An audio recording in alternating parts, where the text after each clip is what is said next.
The exact sentence that he said in Persian was like, "Az pashimuni lab to gaz migiri." And thinking about it was the moment I was like, I want to jump. Sometime like, I don't know what it was, 3 or 4 years ago, all of a sudden everybody became a life coach. And some of the people are great life coaches, or I can tell are having a great impact on people's lives. Some people just, you were an actress until last week, now you're a life coach. I don't know what your training is, or I don't know what your experience is to be able to do this. Give me an example of one of yours. For me, absolutely freedom. That's a secondary value. At that point, we didn't really had this, like, right now the word توسعه فردی or personal development is very common, but at that time my first episode was about like what is personal development. Right. Even being a life coach wasn't a thing then. No, it's definitely a thing now, and even podcasts weren't a thing. I mean, we should keep in mind that 2018, even though it wasn't that long ago, now we live in this moment where everyone has a podcast. So, guess what? You've started a podcast. Yeah, how'd you know? Because everyone has started a podcast. Mohammad Reza Gulzar was one. Mohammad Reza and Ali Pahlavan. Ali Pahlavan. Do those guys, I know Ali's in Australia now. Do they know that the girl who started the fan group on Yahoo is now HelliTalk? I don't even know if they remember that fan group or no. That'd be really but fun. If they know, I'm just like, if they remember that those days, I send my regards, and I just they probably want to say, remember the Yahoo group.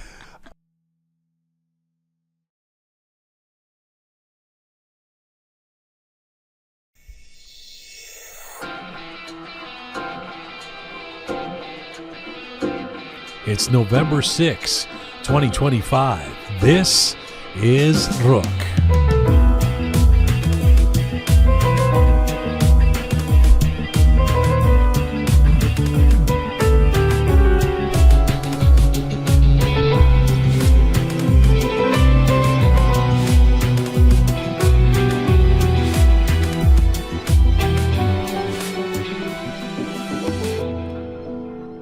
Hi there, welcome to episode 395 of Roqe. I'm Jian Ghomeshi. Salam Dustan Aziz.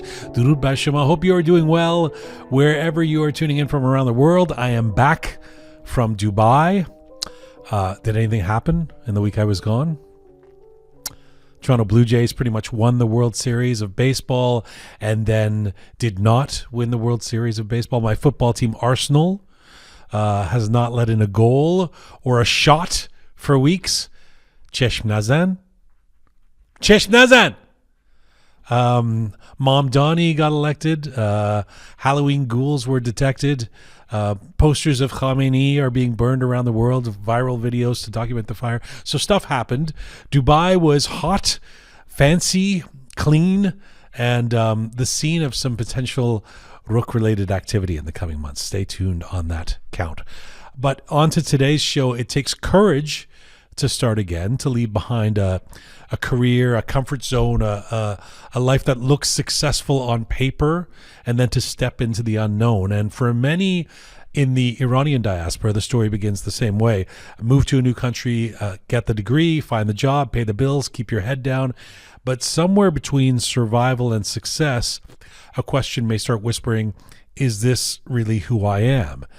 And sometimes that whisper becomes a shout. And that's where today's guest comes in, because for her, that question turned into a transformation from business executive to podcaster, from depression to purpose, from silence to speaking. Coming up in conversation with someone who's, you might say, redefining what it means to reinvent yourself. Her name is Helli Hendesi, and her podcast, HelliTalks, has become a lifeline for many, especially Iranian women in the diaspora, navigating identity and healing and self-worth. I think this is a conversation worth watching or listening to, even if you don't know Helli yet. Let's get to it. Today's edition of Roqe is brought to you in part by Quasar Homes. Quasar is a name synonymous with quality, detail, and innovation in Toronto's custom home building and major renovations. Founded and led by Amir Firuz, Quasar Homes has become a trusted choice for families who want exceptional craftsmanship and a seamless building experience. With a passion for creating homes that combine elegance, comfort, and functionality, Amir and his team continue to raise the standard of living for homeowners across the city. They also happen to be the sponsors of the Roqe Media Icon Award. If you are looking to build anywhere in the greater Toronto area, consider Quasar. Check them out at Quasar Homes, Quasar Homes on Instagram. All right, let's get to our featured guest. She is the voice behind HelliTalks, a podcast that has steadily grown into one of the more popular platforms in the Iranian-American diaspora. With a style that is both intimate and inspiring, she invites her audience into conversations about personal growth, about self-discovery, about resilience. But Helli Hendesi's journey to podcasting was anything but straightforward. Born and raised in Iran, with all the challenges of adapting to new worlds, she eventually built a career in business in America, a respectable and stable path by most measures.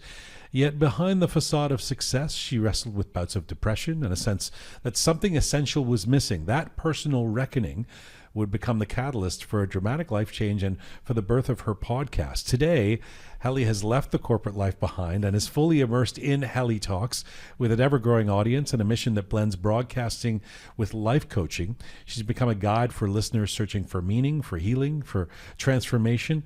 For Helli, podcasting is not just a medium, it's a calling. You might say an act of service. And right now, Helli Hendesi joins me in the Roqe studio. Hello. Hi, thanks for having me. Nice to have you here. Khosh oumadi. Merci. You live in Austin, Texas. I do. What's it like coming and visiting the north of Toronto? Do you feel like you're back in Iran? Yes, literally.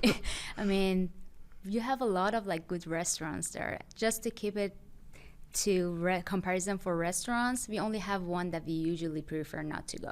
So you have one Persian restaurant in Austin, Texas that we prefer cook at home and don't go there. It's not even a good Persian restaurant. No. So you come here and do some porkhori. Yes, it's just like every single meal has been planned. But really, it must be something, it must be interesting for you. I mean, unless, with the exception of maybe somewhere like LA or San Diego, to come to a place, especially now that you're located. I know you were previously in Philadelphia, and Chicago. Not Persian hotbeds. They're not places where there's tons of Persians.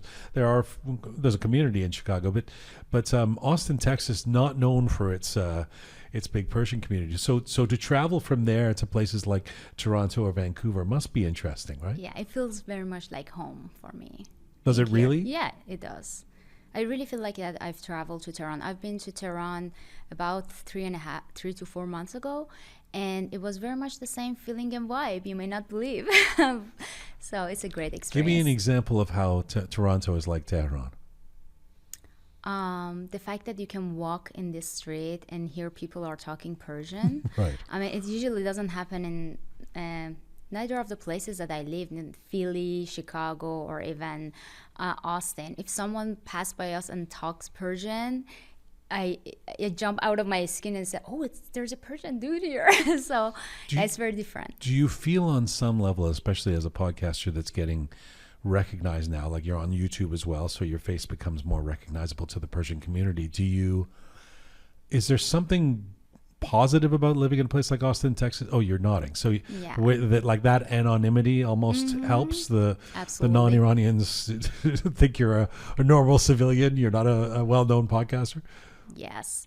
And whenever I really want to be within the community, I can travel. So I usually have tours in LA, Vancouver, Toronto. So whenever I feel the need of, and the sense of belonging and being in face-to-face contact with my audience, I can travel. And then other than that, I'm in my home studio, small studio in Austin, and working on my projects. Why did you pick Austin, by the way?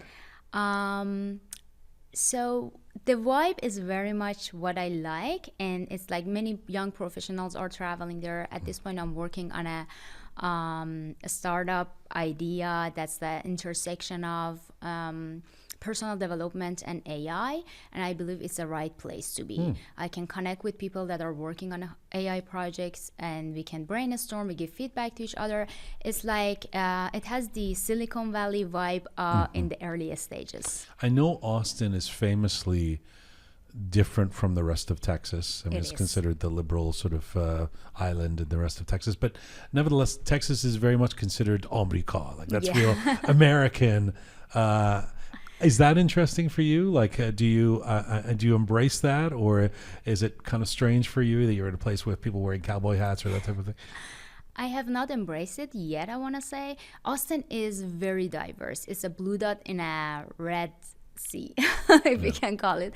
But I still don't own a cowboy boots. Okay, whenever I buy one, I will consider that I'm like really melting into the culture, but not yet. I do have extended cousins, I have family actually in Houston, so I know that they're probably listening going, wait a minute, there's Persians all over Texas, don't just say it, but so okay, let's get into how, I mean, your story, as I've heard you tell it, is that you after immigrating to the US and despite building something of a business profile for yourself, you've done an MBA, you're a business woman, you go through this tough time, and it was in the middle of that depression, that tough, you've called that a depression, that you started this podcast, more as a healing zone for yourself, not with any ambitions that it would turn into what it's turned into. Just to begin from there, is that a way of saying, I mean, and perhaps to intersect with your life coaching, is that a way of saying off the top that things that we consider downturns or negatives in our life can be opportunities for positive development? Yes? Absolutely. So in your case, talk to me about that.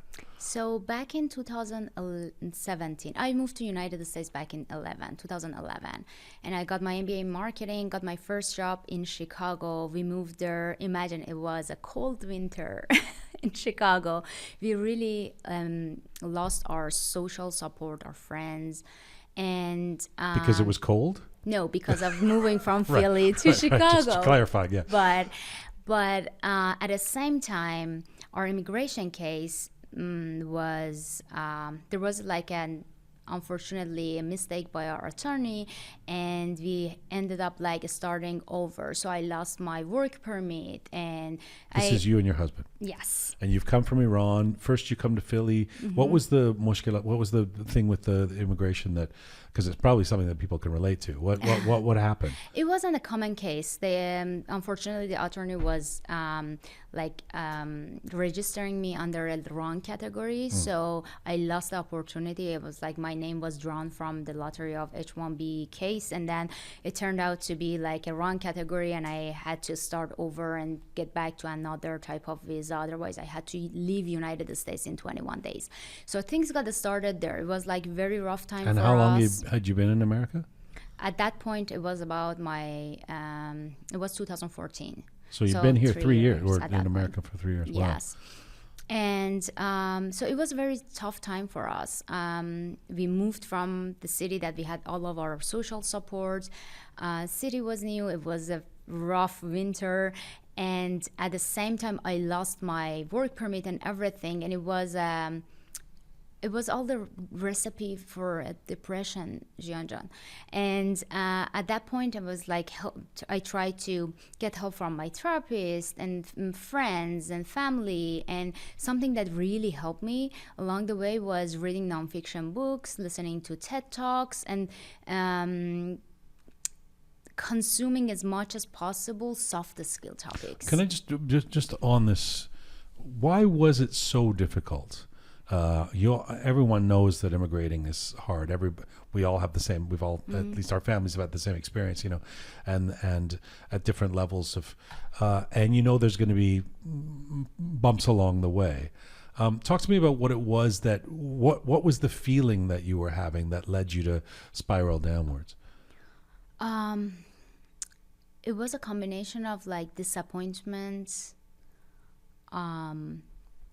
anger, and not having control over what's going on. It was like I'm a person that I usually, when I set a goal, I reach it. And I've done everything within my power to make it happen. And then for a mistake that was done by someone else, I had to start over. Did you feel like you'd given something up for coming? Did you feel, were there moments where it's like, why didn't we stay in Iran? I never thought that why I didn't Oh, you stay didn't say here. that? Oh, that wasn't that. Okay. No, it wasn't the case. But I was like, damn, it was like 3 years that we were like putting our best. It was like hard work, going to school. It was like getting out of my comfort zone in many aspects. And then at that point, it was like, oh, I have to restart. I need to start again. So it wasn't an easy time for us. But at the same time, when I look back at it now, it was beginning of a new journey for me. It turned out to be the first ingredients maybe for launching my own podcast. So I started like consuming as much as possible content, learning, because it was like looking for resources and I couldn't find it, especially in Farsi. There was like none. And even in English, I was like, okay, I can read this. But at the back of my mind, I knew that I'm very lucky that I do not have language barrier. I can read English content and I have access to that. But as soon as I get out of that dark hole, I was thinking about how I can help others that may experience the same situation, not from the same like exact path, but they may feel like helpless. They don't know where they need to start. They may want to create a better version of themselves and they are stuck. They don't know where they need to start. And then at that point, I started like sharing what I was consuming during that point. It was not a podcast at the beginning. Where would you share it? It was my Instagram page. And it was private at the beginning. So I was like sharing that this is a cool article, I recommend this book, and then little by little I thought that if I want to make an impact, and make an impact is a core value for me, I thought that okay, I need to have a public page. So I just made my personal page public, and then okay, it makes more sense that I separate these two words, and then I launched HelliTalk. At the beginning it was an Instagram page, no podcast, nothing. And after like putting together a month of content, I think at that point I had around like 5,000 followers. A friend of mine sent me a message. It was a link to a podcast, and she said, I think this is what you need to do. And that was it. I listened to it, and that was the first time I was listening to a podcast. It was back in 2018. And I was like, oh, this is it. This is like, it has a long shelf life. I can, it will be uploaded somewhere. It will be accessible for people. And I was like, this is it. And I started with like, I borrowed the recorder from a friend of mine.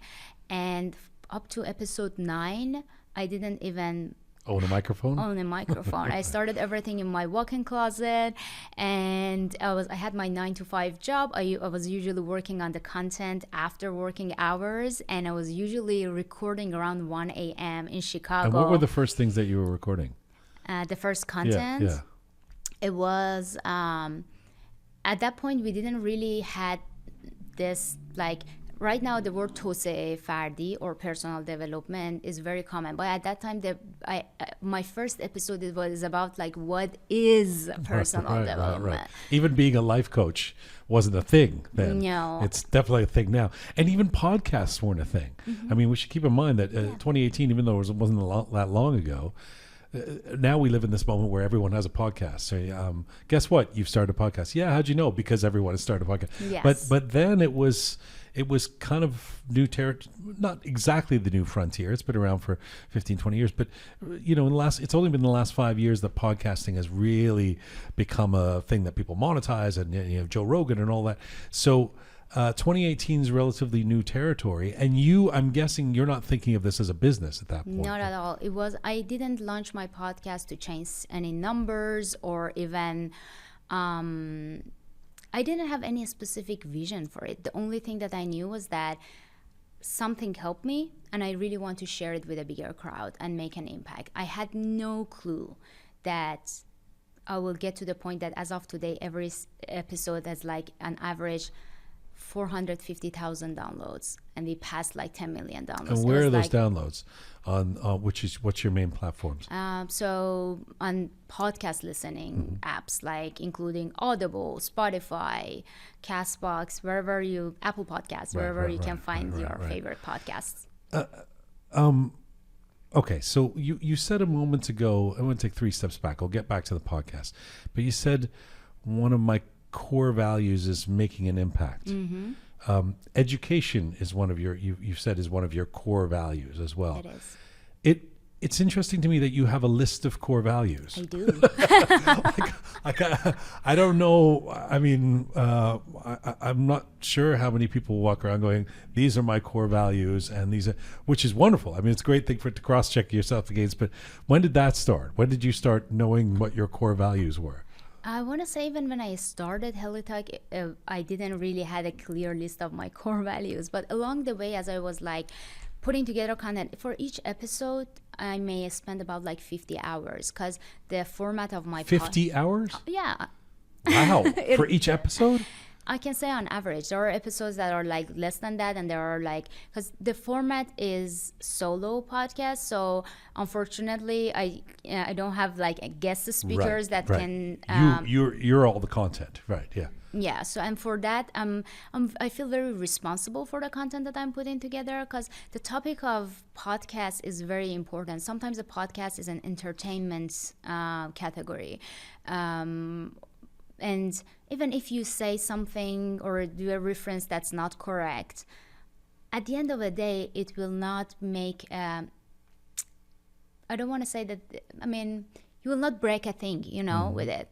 But when it comes to a content that people will apply to their day-to-day life, the topics that I'm like really going for it and I reach is like, the topics that I choose are the ones that are people are really listening and they will apply to their life.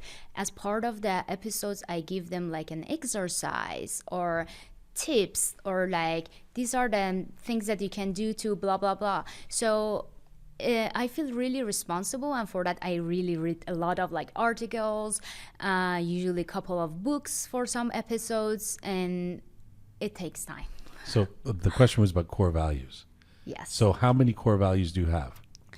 I have Is there a number on the list? Is there? So I know there are like 2 type of values. There are like core values that can be, I mean, there's not a specific number for it. And then we have like satellite values that are like on a second level. And as we grow and as we experience life, and these like values may shift. What's for an example of example, a satellite value? A satellite value is a secondary type of value. What's an example of that?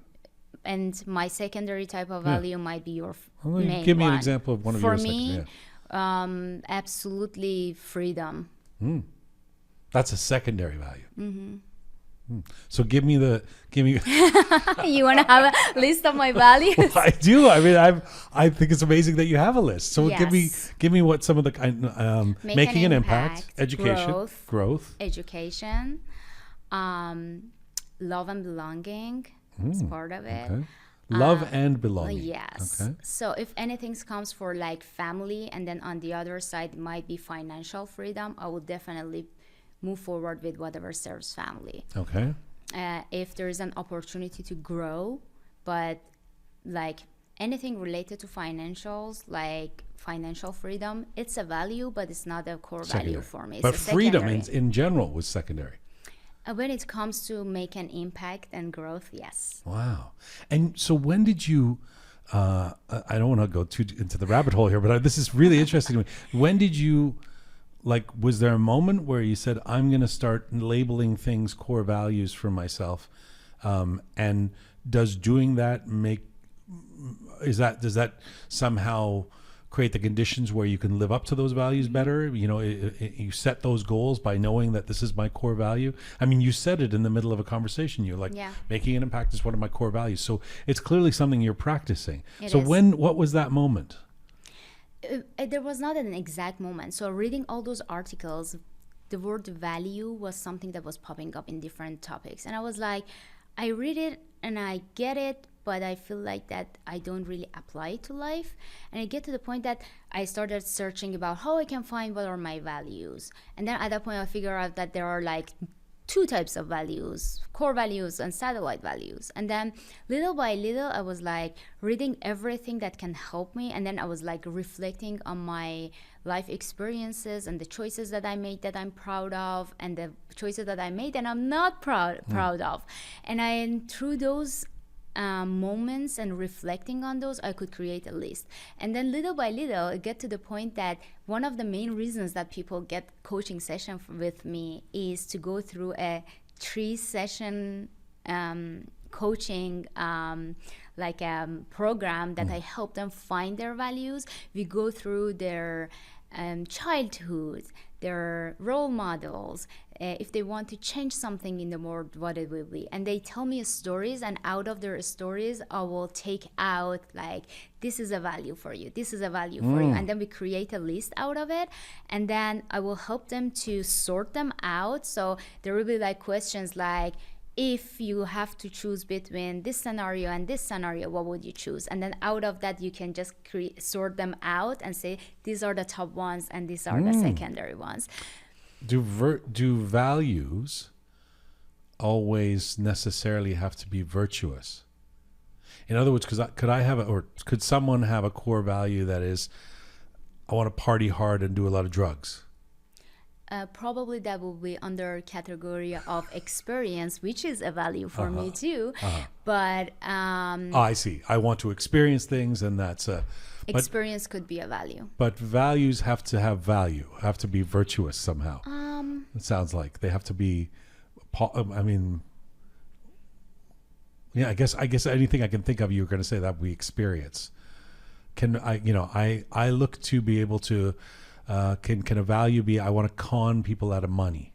I want to make a lot of money by stealing things from people. So we need to go a little bit like deeper, like an onion. We will like peel it little by little to find the core out of it. That what does that one give to you? It may give you financial freedom. Okay. You know, so we'll get into like, the story may not sound like something positive out of it, but when we dig a little bit like deeper into that story, we figure out that, what you're looking for is independency or freedom, I got it. I was curious about the values as I developed my own list. So what is your value? I'm wondering which ones are going to sound good on a podcast and which ones I shouldn't talk about. So what was the moment when you're here, you haven't been feeling great, but you've been consuming all this media and material and books and TED Talks and that type of thing, and you start doing this thing in your walk-in closet. When was the moment where you start realizing that this isn't just a cathartic exercise for you, but this is something that is resonating with people who are now responding to it? I have a very close relationship, as much as we can call it in the digital world, with my audience. So I knew that podcast is a medium where it's just like a one-way path. I talk about a topic that I put together, and I record it, I upload it, and I publish it, right? And then there is a missing piece here that's like a feedback loop. There should be a place where the audience can get back to you, be engaged with the content, and say, this helped me, or I wish you were like covering XYZ, or this is another topic that may resonate with many other people. So for me, it was that, like, creating that connection was at the beginning. I love to create like community. So for me, I knew that I should have an active presence somewhere where people can reach out to me, and Instagram was the channel that I chose for it. Through like and you're very fastidious in actively responding to all of your as people, much as possible, positive or negative. Yes. You don't block the negative ones. No. Because if someone took the time to write something for me, even a fosh, I've been lucky that I have not received fosh, so I hope that moving forward I don't. You are lucky. If you work in social media and you haven't, that's great. Yeah, I've been very lucky. But What we were talking about? Responding and learning that your audience, this was resonating. Yeah, but before that, what was the question? I just like... When was the point when you knew that this was resonating? Yeah, and out of like being available for people, I wasn't out of reach for my audience. And they were like sharing their stories with me. They were telling me that how the content that I've put together and I published a year ago or 2 years ago has impacted their life. One of the moments that I cannot even... I believe to the last day of my life I will remember this, was like a gentleman that recorded a voice message for me on Instagram, and he was like saying, Helli Khanum, I promised myself to record this for you. He was like on a bridge in Turkey, and he's like, I promised myself that I will record this voice message for you when I'm standing on this bridge. I could migrate from Iran to Turkey and your content helped me. And I felt really blessed. You know, the day that I started my podcast, I told you I was not really chasing any sort of trend or numbers. But little by little, this HelliTalk podcast turned into a place where I got connected with people that I've never ever our path wouldn't cross, and I could make an impact that I wouldn't imagine before that. And they were very generous that they were sharing their stories with me. So inside my Instagram comments section, there's a lot of like stories that people share with me, and it's very personal, but they share it with me, and it's a fuel for me to continue this path. And that's where it probably feels like a responsibility too, because people are opening up to you. I got that sense from just some of the comments and asking people about who are fans of yours, that there are people who have a parasocial relationship with you. Like you might be meeting them when you're here in Toronto, somebody who's never met you in person before, but feels like they know you. Exactly. That must be interesting for you too. It is very interesting, and I was really thinking about that. What does podcast has that creates such a relationship? That's closeness with someone that you've never met. And the answer that I came up with was that when you listen to a podcast, you let that podcaster talks into your ears, right? I have a question for you. How many people in your life you've like gave them this chance or permission to talk into your ear? And then think about like not talking for a minute or two. An episode can be 30 minutes, 45 minutes, or an hour, and I'm talking into someone's ears. And without meeting me, we are close friends. Yes. Okay. I worked for years in television and in radio, and in television people would react to me like I'm a celebrity. You're on TV. Because of radio, they felt like I'm your friend. That thing of going into somebody's ear like that, and that's what podcasting does. There is an intimacy to it, but I think it's also the content that you're involved in. If somebody's talking about something, you're talking about, in some cases, personal issues that resonate with people in their lives, that and help people as well. I picked a couple of things from your podcast. No. They're things that you've spoken about that I thought would give people an example who haven't been to your show, which is in Persian, by the way, for those of you listening who are not Iranian. You don't do it in English yet, but you could clearly. Yeah. So I picked this one, for example, I thought was really interesting. The illusion of not being ready. So explain why you decided to do what that is and why you decided to do an episode on that. That's a great question. I should take you to back to 2018.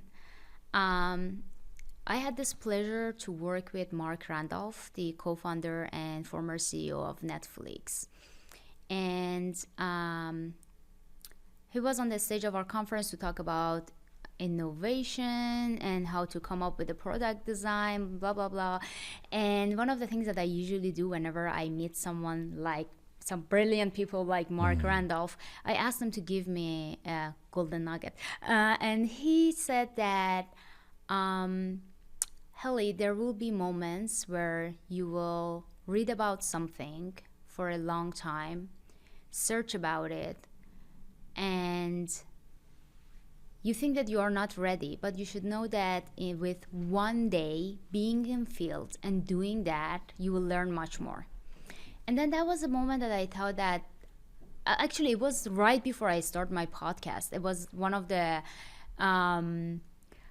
you know, conversations that I had that pushed me out of my comfort zone, because I thought that I've never had a podcast. I don't know how to start one. I had like no idea about like picking a microphone. It's like nothing. Sorry, right? what did he say again? What was it? So he was like, with one day being on a day, field yeah. and hands-on doing something, you will learn much more than researching about it for months and months. Okay. Hands-on experience is valued over Yes. secondhand reading about something. And he told me that you can read about something and search about it, but there will be a point that you will have this illusion of not being ready. So true. And but you are ready for it. Just like get into the field, and in one day you will learn more than just doing more research and reading. So it was a point where I was like, oh, this can be called illusion of not being ready. And I have it, you know. I could start a podcast. I mean, the first episodes are not great. I admit that. My strength isn't like editing or anything. So listening. And you do it to all my yourself. I've done it A to Z. All the editing, everything's you. Yes, but I think like somewhere in like episode 20, 25, there was a point that I reached out to someone that's expert in editing, and I just like delegated that part to them, and it was like, okay, I will continue doing this, and I want to improve the content. Right. Some of my colleagues, podcasters, we have a conversation about it, that they usually go back and redo the first episodes. And it was a question for me as because well. your audience is so small that for most of your audience it's new material anyway, right? If you redo it. Yeah, or redoing, like re-uploading episode 0, right? If the quality is not what you want, editing, blah, blah. I don't mean your audience is small now. I mean, when you began it was small. So if you redo the first few episodes, for the audience you've grown to now, they might think, well, I've never heard this before. So yeah. Yes. But that was a big question for me too. And I was like, should I do that or not? And I was like, no, I really want that if someone listens to my podcast, see this growth path, see that my episode 0 or 1 is far from my episode 45 in terms of like editing, or even like my confidence behind the microphone was different. So I tried to keep it to have a track record of where I was and how much I've achieved and learned through these years. But I also wanted to keep it there, that in case someone wants to start a podcast and thinks that their episode 0 should sound like my episode 45, that's not the case. But I love the illusion of not being ready, that idea, because ultimately anything you do in life, especially something big, for the first time, you're going to have that fear of I'm not ready. And there's the only way, as they say, the only way around it is through it. You have to do it, right? Exactly. On the other hand, aren't there things that you're not ready for? I mean, if somebody says, I want to go play in the NBA tomorrow, that's not the illusion of not being ready. You're not ready, right? Exactly. So you kind of have to have some sense of course, sanity about this as well. Yeah, but overall our brain has been wired in a way that wants to save us from danger. So for thousands and thousands of years, our ancestors were living in a cave, and one of the big threats was that whether like a bear or another wild animal may attack them. Today we are living in a very different environment. Last thing that I should be worried about is that whether a bear will attack me or like chase me. But my brain is wired the same way, and my brain in a modern life is like reacting to life scenarios the same way as that I've been faced to a bear. So that's why most of the times you have fear of doing something, because we think that we are not good at it. We may not achieve the goal. Yeah. So most of the times we are on the path that it's an illusion. Yes. It's not a reality. Yes. Now, I'll ask you about another one. This is, and maybe this is interconnected with the illusion of not being ready. The psychology of procrastination. putting things off. Talk to me about that. So many people think about like procrastination is about like not having like a skill set for time management. That's why I'm like running behind. But in a deeper level, procrastination is tied to a negative emotion. That we need to talk about that. We need to look at that. What is the root of my procrastination? Whether it's like fear of failure, whether it's like not knowing where to start, just like it's I don't have enough education about something or experience, and maybe just like a small portion of like the reasons that you are like pushing something back and procrastinating is because you don't know how to manage your time.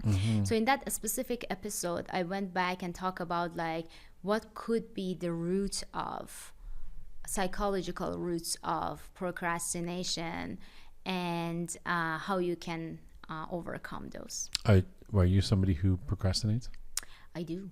You do. I'm a perfectionist. So being a perfectionist, perfectionism is one of the reasons why. It's just like that they are hand in hand with procrastination. And I need to keep reminding myself because I got to put this off because it's not going to be as perfect as I want it to be if I do it now. That's also kind of like the illusion of not being ready. Yeah. Right.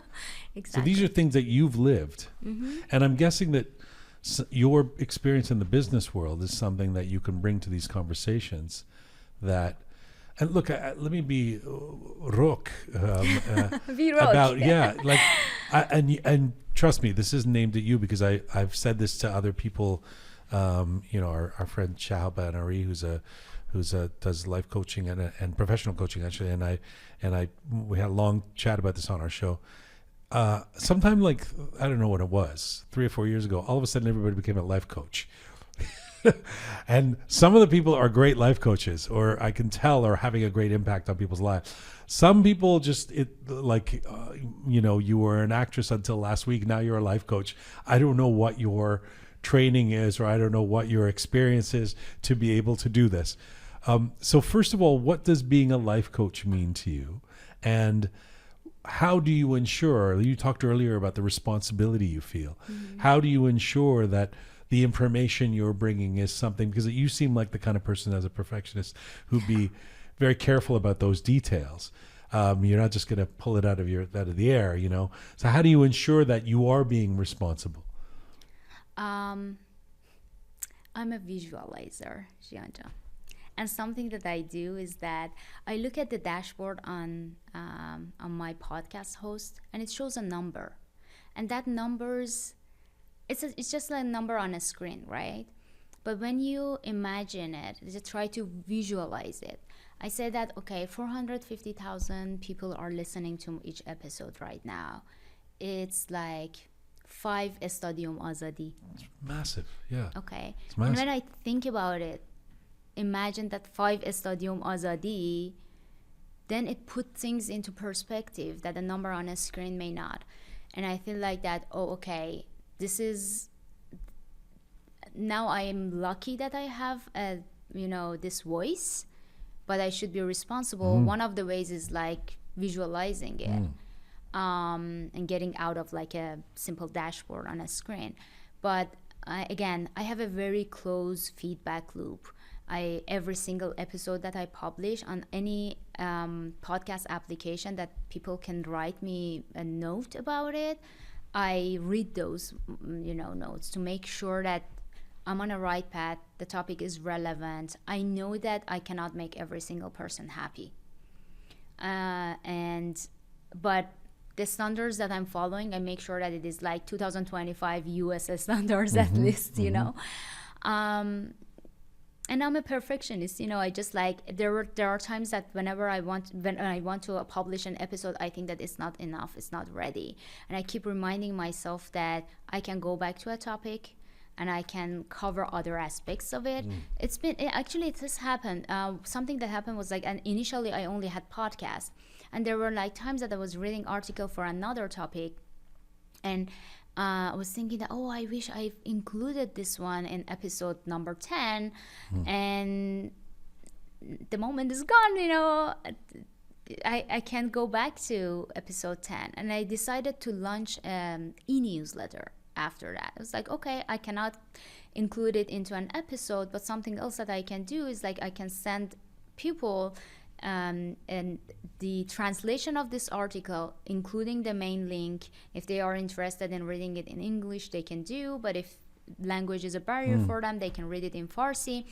And they were like, I was like sending that to my listeners, and that turned out to be a different product and it was like only designed because an unmet need of I cannot time travel go back and share this in a specific episode.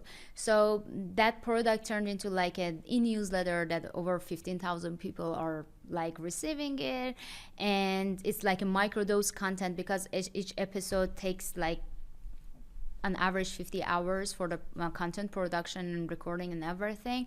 In the meantime that I'm working on an episode, weekly I'm sending something to people, and they are they are like exposed to a content that it's important to them and it's relevant and it's timely, and I tie any other topics that we had related to that, whether it's a podcast, whether it's like we are recommending a documentary to watch around those. So I try to create like an ecosystem around podcasts, and podcast is not only one. It sounds like you have to do a fair amount of research too for each of your episodes, right? Yes. To make sure that you know what you're, I mean, if somebody would turn around and say, well, it sounds like you haven't got any negative feedback, but if somebody were to say, "Toki hasti masan, you're not, who are you? You're not a psychologist to tell me about procrastination," what would your response to that be? So each episode is very much like scientific based, and I try to mention the resources that I use, and I also include them in the show note of each episode. But something else that I've done was that I thought that, I'm not talking about like it's not a crime podcast or it's not a history podcast. It's about life, and I should open a small window to my life through Instagram to my audience, so they see that the topics that I'm sharing with them is something that I'm practicing on my day-to-day life too. So most of the things that I'm sharing in my podcast are the things that I've tried first.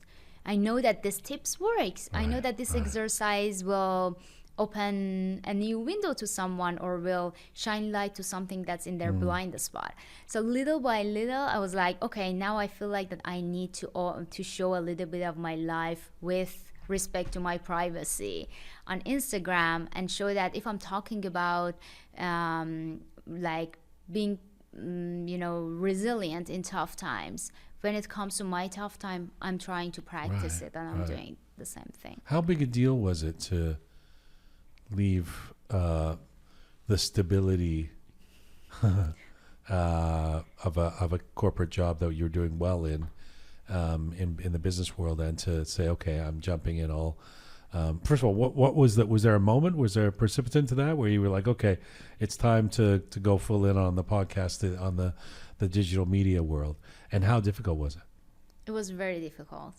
It felt like standing on an edge for a bungee jumping, and I could feel like my knees are shaking. But I should give credit to my husband, Ali, for that.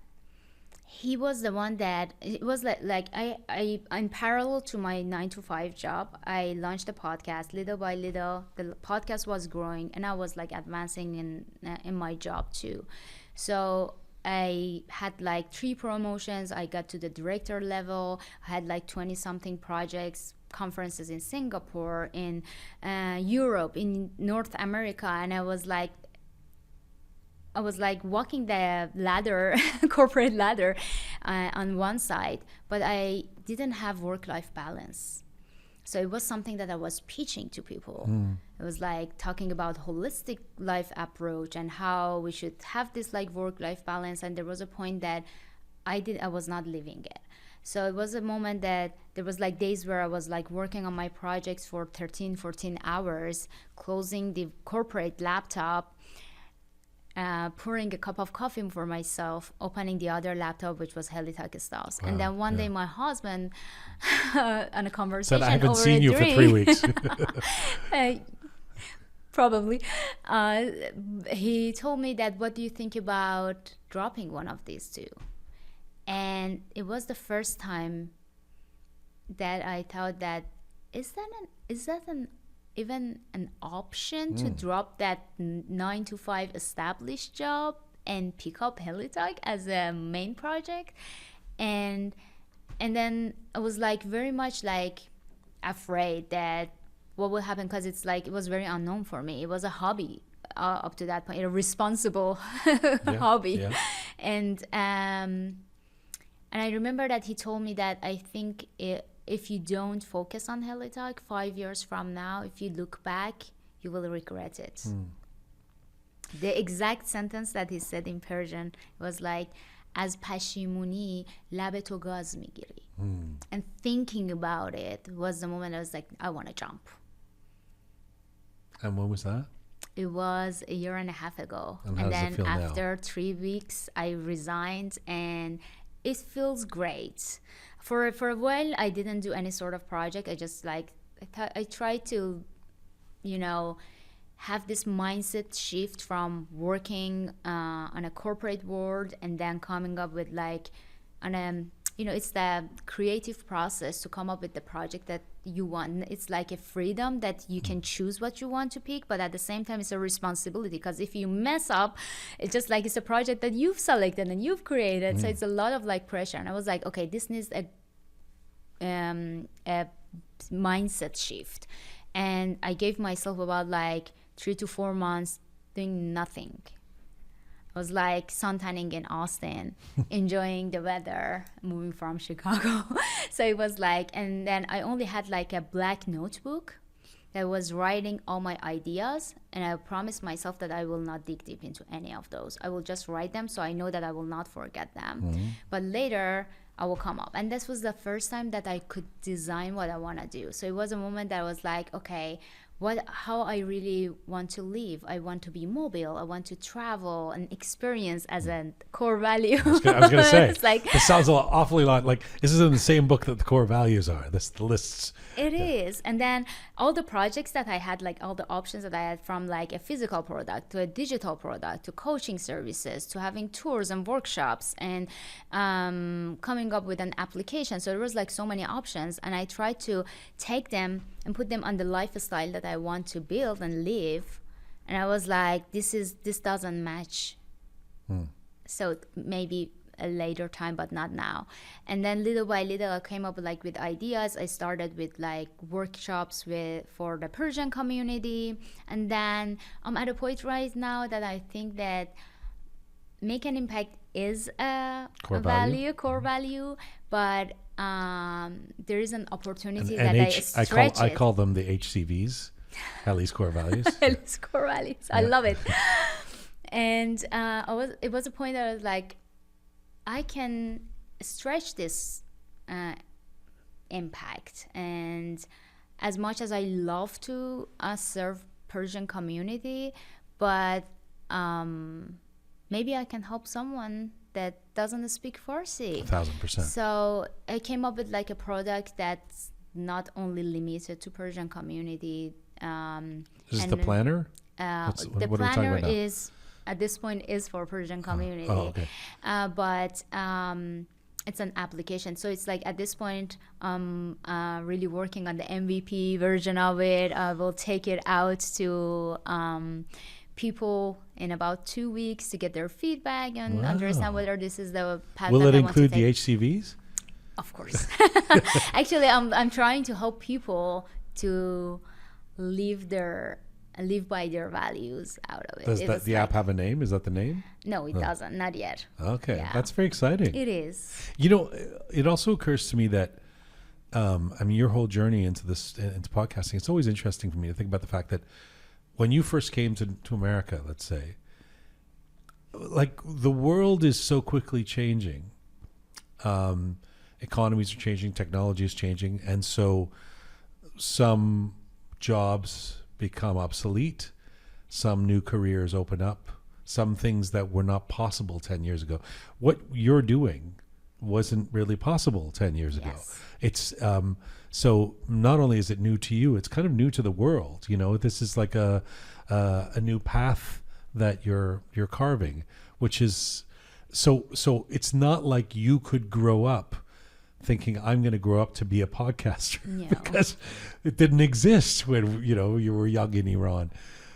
Would the people who knew you as a kid in Iran think of you as a performer, know that this could be possible, that Helli would be speaking to hundreds of thousands of people a week? That's a really cool question, Jian. Do you remember Yahoo groups? Yes. It was like a time where there was nothing as influencer called, or real social media platforms. At that time, There was MySpace, Yahoo group. I was 12. And when I was chatting with people on Yahoo Messenger or anything, I was telling them that I'm 14, and I was thinking that, I'm very old now. It's like, and there was time that I started with having like 4 or 5 different groups. One was about music. One was a band that I was really enjoying their work, and I created a Yahoo group that later their band Who was the band? crew Aryan group. I Oh, don't know if yeah, you know of that. course. So I've interviewed later the them. group started like joining or giving us feedback about the group that we've made for them. So I was like, when I go back, I always see like some dots that when I connect them, it shows that I'm exactly on the same path. But that was like maybe 1995 version or 2000 version of me, and then this is my 2025 version. But I was like, I enjoy bringing people together.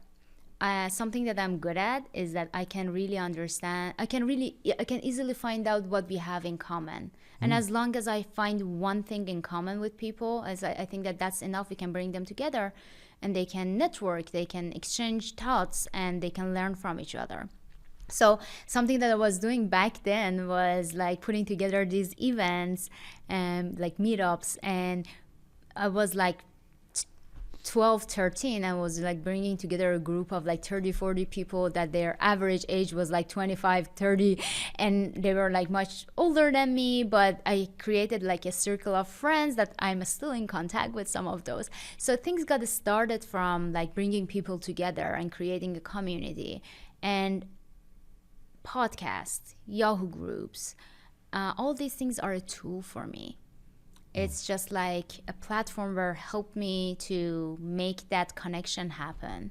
And right now, HelliTalk is still the same thing for me. I'm just like bringing together people that are interested in creating a better version of themselves and grow.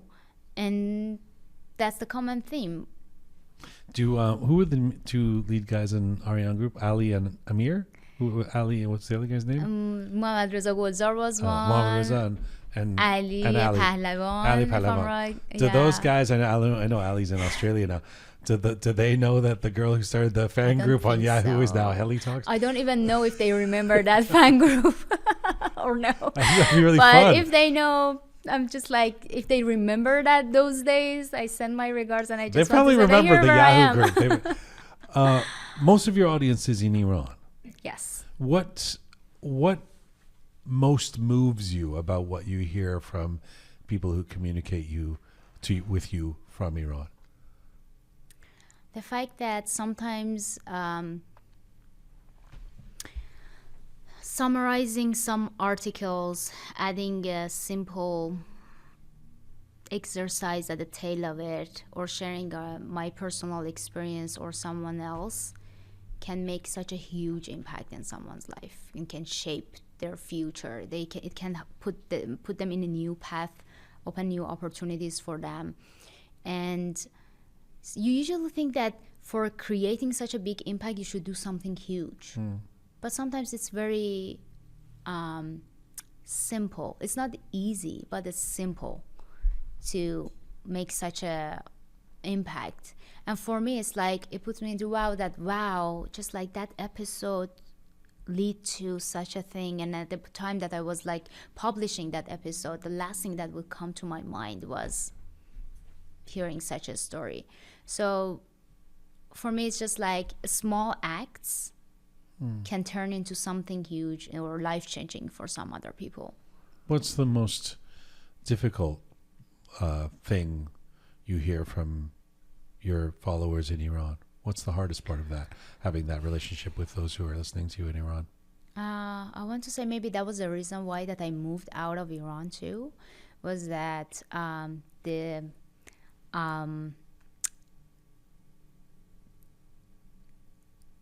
ceiling for your dreams or where you can reach is not tied to your abilities and capabilities. It's very much tied to who you know, which family you were born into. So we see such a thing in United States or other sides of the world, that the social economy level of the family that you were born into can make an impact. You know, it shapes where you start and may shape where you will, you know, land later. But in Iran, but here, I mean, or in United States, you know that if you are capable of something, you will create that path. You know, the system will not stop you.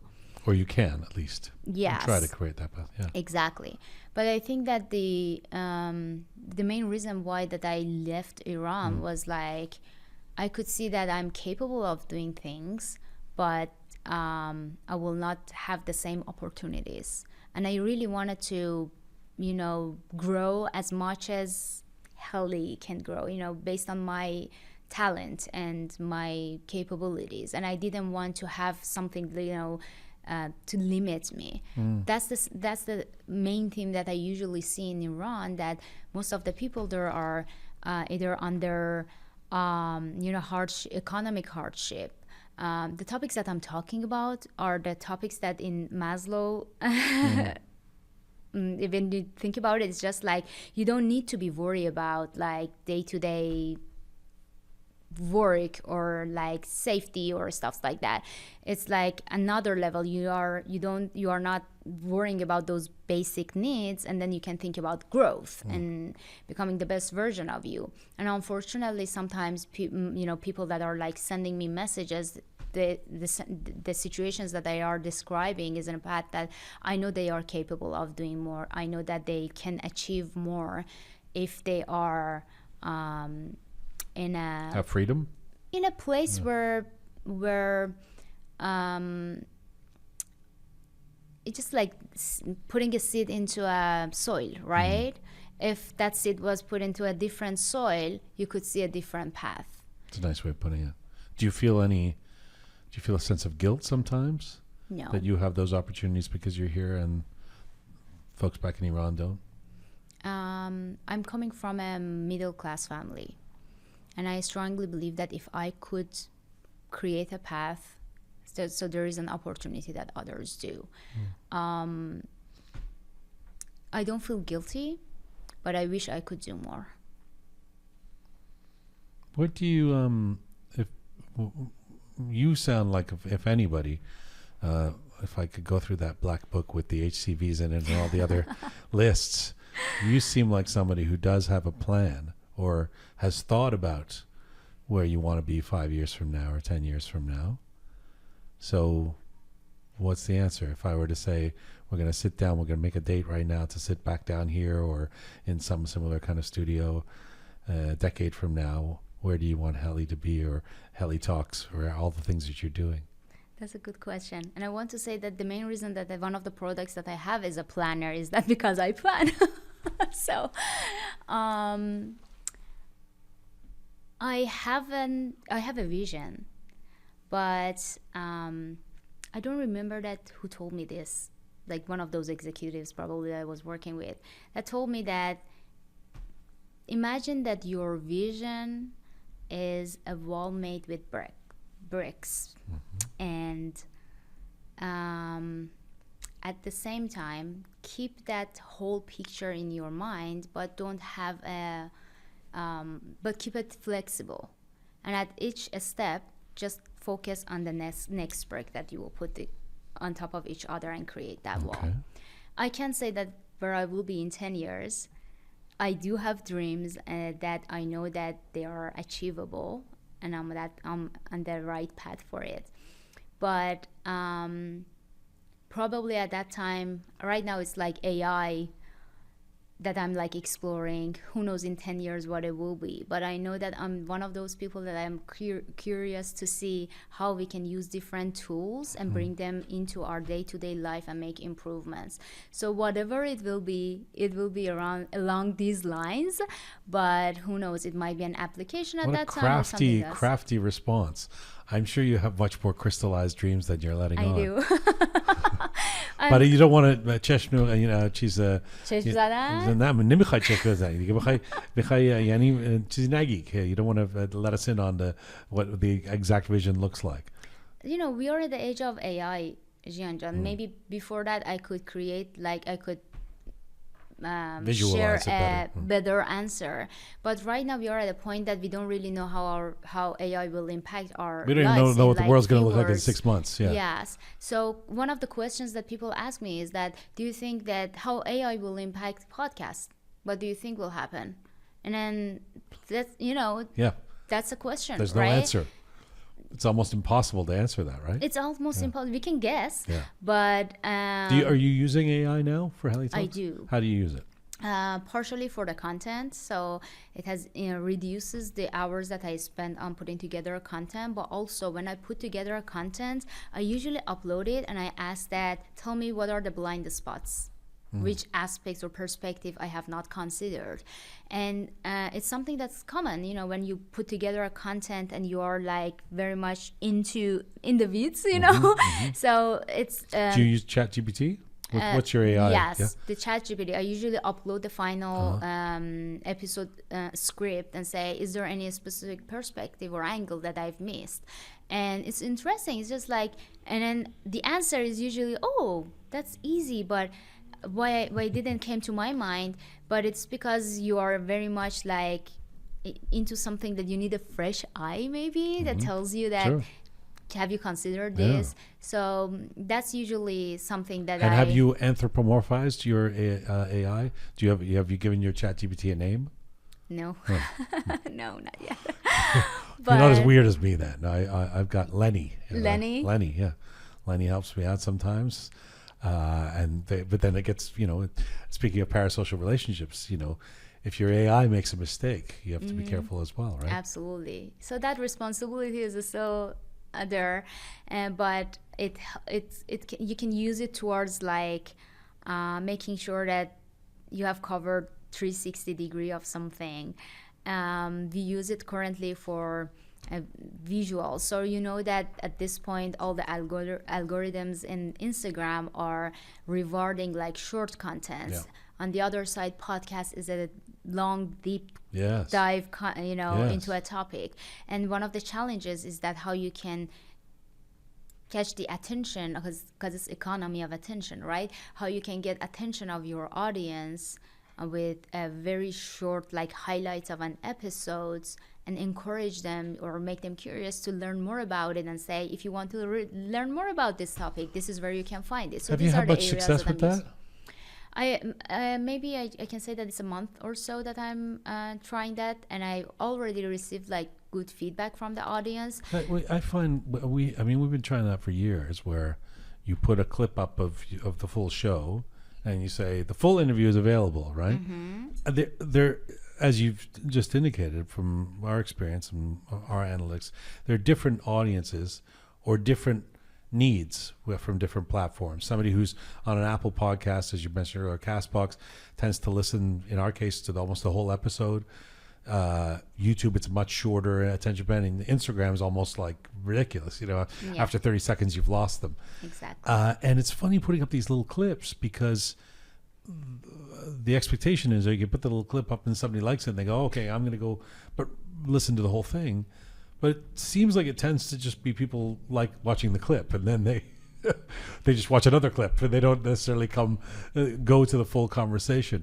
At least that's in our experience. I'm curious to whether you've seen that sort of connection of, if people like the teaser, they'll go see the whole thing. Actually, I believe that in my case, based on the feedback that I got, there were like a group of people that listened to that episode in the past, and they say, oh, it was a really great reminder thanks for sharing this like short. So it creates a different type of value, I can say, but whether it can create a satellite value or a core value? different value. Not a personal value that falls under a satellite or core, but as a content it creates value. But also I'm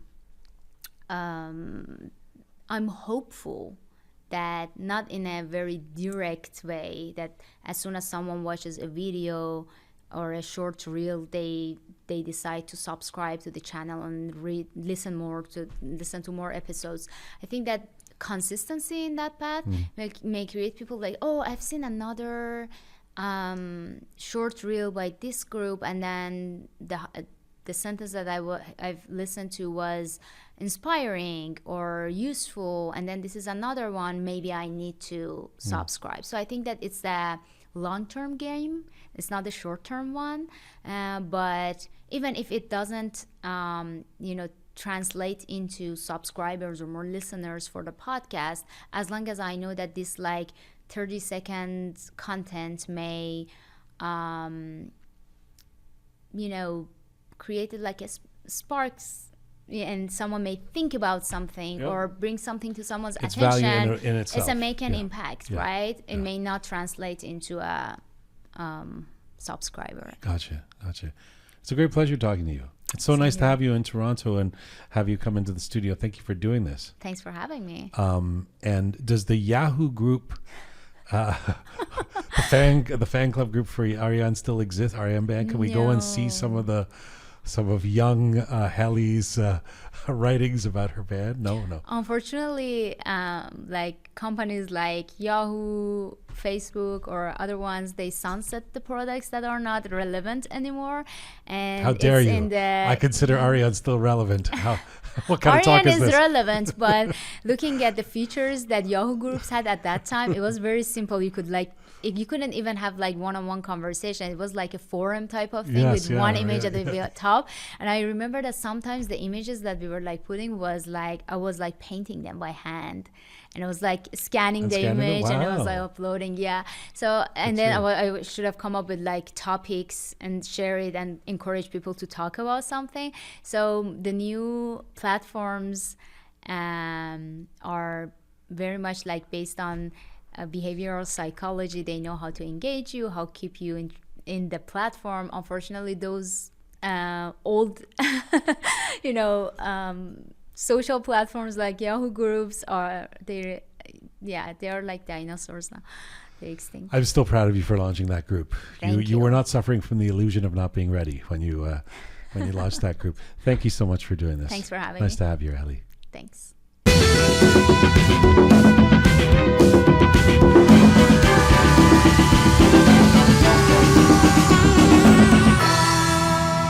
you go. Thank you to Helli Hendesi.